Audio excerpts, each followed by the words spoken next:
Johnny's got another problem. Jimmy had an overdose. And Susie had another run-in with the one she loves the most. Kid's got another question. When's Daddy coming home? You know it's hard to face this world.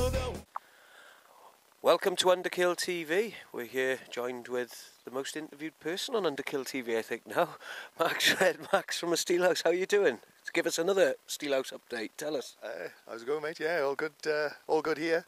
We're 7 weeks out from the festival now, and it's exciting times now. Really good. Really getting the sharp end of things. And there's been lots of preparation. I mean, we'll talk about the lineup in a second, but there's been lots of preparation in place. Like I noticed on the page, you've been doing like groundworks to the road up there and everything. Tell the viewers a bit about what's been happening.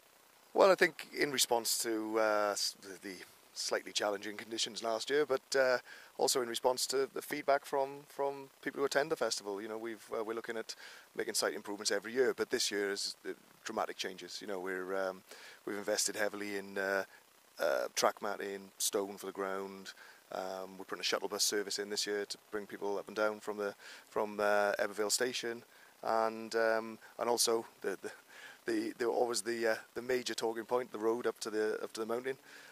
We already had some work on that already, filling potholes, and we've got the council coming in on Thursday now to sweep it from top to bottom. So get rid of all the loose material, and it's going to be a huge improvement to what it's been in previous years. Wow, so I mean, a shuttle bus straight up, that's amazing, like, you know. And is it like a ticket for the weekend you buy, or how much is that? It'll be £2 per person per journey. They'll run every 15 minutes or so from Eberville station up to the site. We'll be publishing the hours that they run in very shortly. But once again, that family-friendly ethos that we have up there is that kids under 14 will go free on the bus as well. But it's in response. You know, people have they've been asking the last few years for us to put a shuttle bus service in place. So people ask, and we respond. So that's an amazing thing that takes me with it. Like you know, that always gets me. That I always say, you know, I'd emphasise the fact that kids always go free. But I mean, it's, you know, oh yeah, but there's this and this, you know. So something like that is fantastic. That it is genuinely, the kids do go free, don't they? Oh yes, and it's important to us. We're all of a certain age, aren't we? And all our crew and volunteers in very similar situations as well. So we know what it's like. We've got kids, and we know that when you go to, you know, events, concerts, festivals, theme parks, all that kind of thing, it can just be one massive fleecing, and we're determined not to do that. You know, that's we know what it's like to be on the other end of it as well. So we're just not going to go down that avenue. We're going to make it truly, you know, the UK's best value rock festival. We've been saying that the last few years, and we're sticking to it.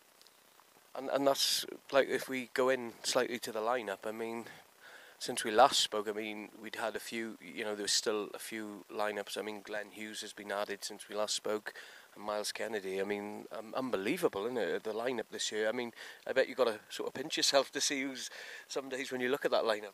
Absolutely. I think the Saturday for me, with that run of Dan Reed into Miles Kennedy into Glenn Hughes, I'm massive, as you know, I'm a massive Glenn Hughes fan, Deep Purple, Whitesnake, all that kind of stuff. And the Sunday then is going to be a real party, you know, with Black Star Riders, Wild Hearts, Choir Boys, and Dead Daisies making a return. It's just... How can you forget that? Like, I know. It's like, there's so many good bands on the lineup. It's worked really well this year. We're really, really pleased with how the lineups come together. Mike's worked particularly hard on that, getting the lineup together. Yeah, having Phil Campbell and Stonebroken up on the Friday night as well. It's going to be.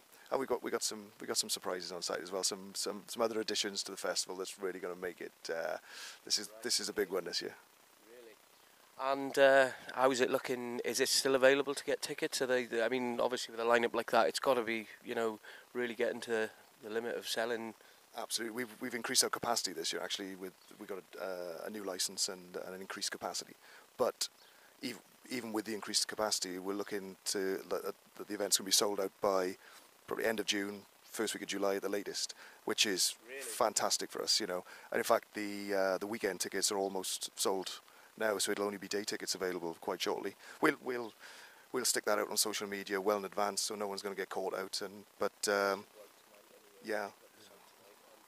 So anybody that obviously hasn't got your tickets, just get them right here. Because obviously, if it is, like Max is saying, it's going to be that close to selling out, you know, weekend is very limited, and it's increased capacity as well, so that tells you how good it is, isn't it? Oh, I think it's testament to it's the returning, you know, rock fans that come every year.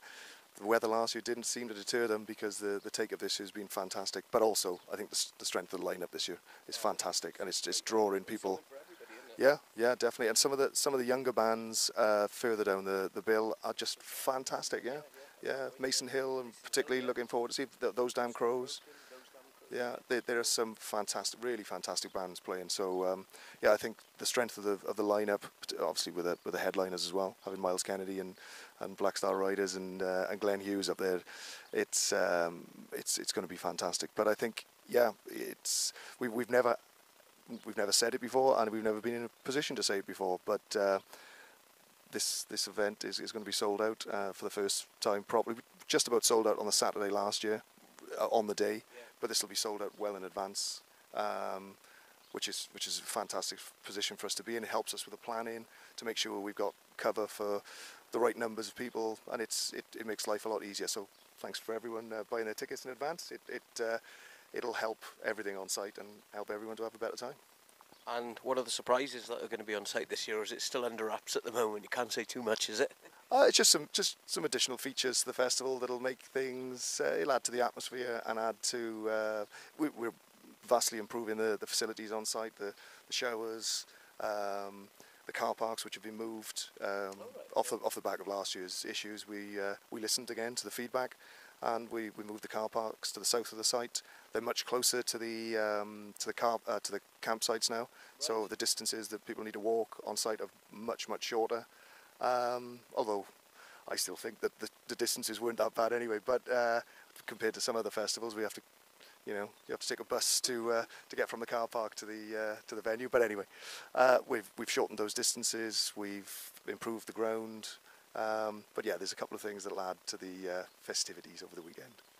And it must be, sort of humbling for you to hear that sort of feedback from everything. People, coming back, and they still, as you said, they still come back, and it must be, from your point of view, you're probably one of, well, I do guess a lot of people do listen, but it's one of a few festivals that act on impact of what you've heard on the feedback. It's important to us, really important to us, to listen to what people are saying and make those improvements. A lot of which we identified ourselves, and we want everything to be as easy as it can be on site. With everything is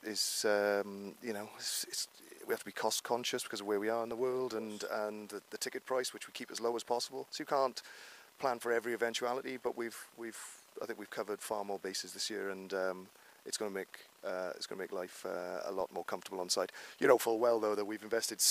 We know full well, should I say? We've invested so much money into the ground and ground cover and that kind of thing. It'll be like a dust bowl this year. We won't need any of it, but it'll be there. It'll be there. The biggest problem we'll have is not enough water or suntan lotion. Well, one thing I did want to ask, which is probably one of the most important things that a lot of viewers are going to ask, you've done a post a while back about the prices of the bar prices. Could you tell some of the viewers that you've kept it at last year's prices? Am I right? And what is that? Well, we do a multi-buy offer, which seems to be the take-up on that is because it makes it much more cost-effective. So it's we do 4 pints for 15 at the bar, so it's $3.75 a pint. I think in a festival environment, that's very good value. And we've also added to the diversity of the offerings as well. We've got, as well as Tudor Brewery, who've been there for a few years, and Trooper Ale, and the big brands like Strongbow and Heineken and that kind of thing, the cocktail bar and all those kind of things. We've also added a cider bar this year. We've got a fantastic local cider producer who's come on board this year, Hallett Cider, which absolutely fantastic. And we want to support a local business like that, but not only that, their product is absolutely fantastic. speaking from experience. I can speak in experience on one you've got coming here. You've got cloven hoof from Paul. Cloven hoof from. Have you tasted it before? It's lethal in it, but it is lovely. It's too nice, isn't it? Have I tasted it? I think I've got a bottle of it in the office there. I've still got. Well, I've just about finished my bottle now, but yeah. No, they're fantastic. Those guys really care about rock music, and they've got a fantastic product, and they support a lot of younger bands, and they're lovely fellas as well. Yeah. So we've had the pleasure of their company a few times, and it's brilliant that they're on board with us this year. Excellent. And is there anything else that you might want to tell any of the viewers that we haven't touched base on? We're just in the process of tying up some deals to put a lot more in the way of kids facilities in this year. The amount of kids on site increases every year, along with the amount of people in general. They bring more kids with them, which is great, and we want to make sure that they are kept busy, kept entertained. Apart from the music and the stages, so there's plenty for them to do. So there's going to be a much improved, enlarged kids zone, which I think, again, happy kids, happy parents, isn't it? Absolutely. I mean, because my little one's coming on the Sunday because she wants to see Uncle Danny playing, and she was listening to Massive Wagons on the way up in the car here, so she's going to have a ball on the day. So there is plenty for the kids to do as well on the day. And it's going to be bigger this year. So that's excellent. Well, it's obviously a great pleasure to come up and chat. What I'd like to do, I'd like to put something out there. I am going to personally get 2 tickets today. I'm going to buy 2 tickets today and put them up in a competition. So anybody wants to win 2 tickets for the Steelhouse Festival, please like and share this video, spread the word, and I'll draw this probably about a week, 2 weeks before the festival starts. So anybody that wants to win 2 tickets for the Steelhouse Festival, like and share this video, and I will make sure whoever shares the video, I'll pick a winner at random. And there we are. You're going to the Steelhouse then. So what we can do with that as well, we'll add camping into that and some VIP wristbands. Well, there we are. You cannot beat that. So if you want a chance to win 2 VIP tickets with camping, like and share this video, and I'll pick a winner at random 2 weeks before the big day. So you've got 4-5 weeks to share this video. This is Alistair from Underkill TV. Once again at the Steelhouse HQ with Max. Max, it's always a pleasure. See you again. And yeah, it's only been, what was it? It's only been 2 days, yeah. They had Max's sister had a birthday party. It was a pretty good birthday party as well, wasn't it? It was. There was a few guests and very special guests. As Whitesnake fans, to have myself and Joe, to have Bernie Marsden there singing to Joe on her 50th birthday was an incredible. But all the family and friends and the Steelhouse volunteers, it was a fantastic night. Excellent. And that was the other thing I wanted to touch base. You're doing a little bit with the charities as well. Tell the viewers what you're doing for the charities this year. Well, it's a fantastic thing from our point of view that again as people will know that the festival is run by volunteers who've all got families, so and kids, so we've been in the position the last few years to be able to make contributions to local charities. This year it'll be Tea Haven Children's Hospice. Oh, right, okay. So we're raising money. We'll be producing limited edition festival T-shirts that are specific to the charity, and 100% of the cost of those T-shirts goes straight to the charity. We've got some fantastic volunteers as well who produce charity keyrings for us, Lisa and Ivan. So they'll be on sale again, and all that money we were able to over the last 3 years, I think it's £6,000 or £7,000 we've been able to give to charity. So and we're looking at doing a similar kind of thing this year as well. So and it's fantastic for us to be able to do something like that. Excellent stuff. Max, I say, always a pleasure. This is Alistair from Underkill TV, signing out from the Steelhouse Update Report. As I said, like and share the video for a chance to win 2 VIP tickets. We'll see you up on the mountain. Take care, everybody. All the best. Cheers. Thanks, Max. Bye. Cheers. Up in smoke, up in smoke. This whole world's going up in smoke. Can't stay out of trouble. You nothing else to do, and it's hard to not get paranoid.